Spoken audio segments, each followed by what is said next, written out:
So we love the doctrine of justification. We do. Which is God's imputing an alien righteousness to us right. through faith alone. Faith alone. Yes. And then the Westminster standards say the faith that justifies is never alone, but is always accompanied by all its graces. Yes. So what's, in your mind, how is justification imperative different from sanctification imperative? Are they both necessary for final salvation? And if so, are they necessary in the same way?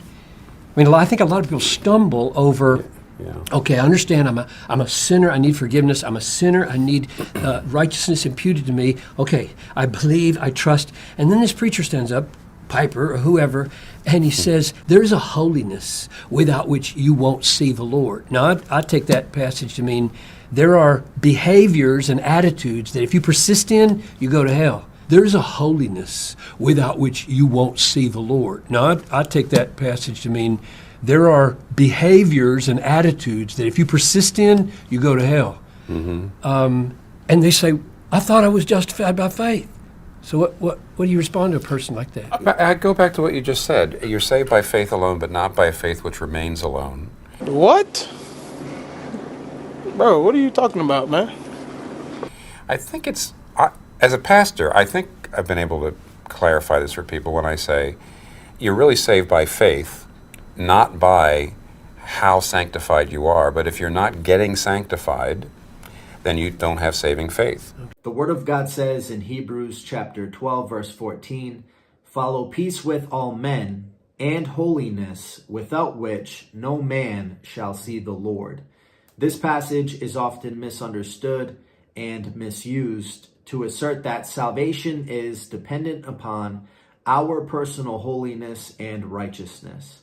Unfortunately, many people believe that they are holy enough and good enough to stand before God based on their own merit, their works, their own righteousness.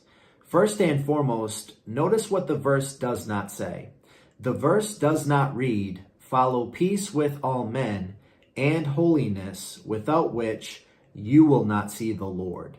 You will not be saved. You will not go to heaven.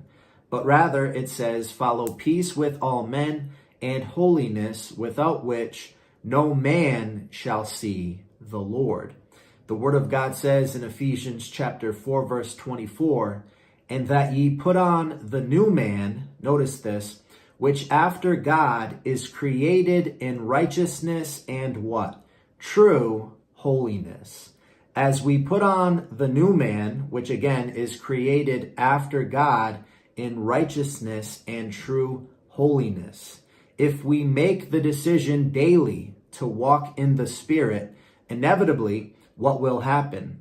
Man will see the Lord in us. Don't miss that.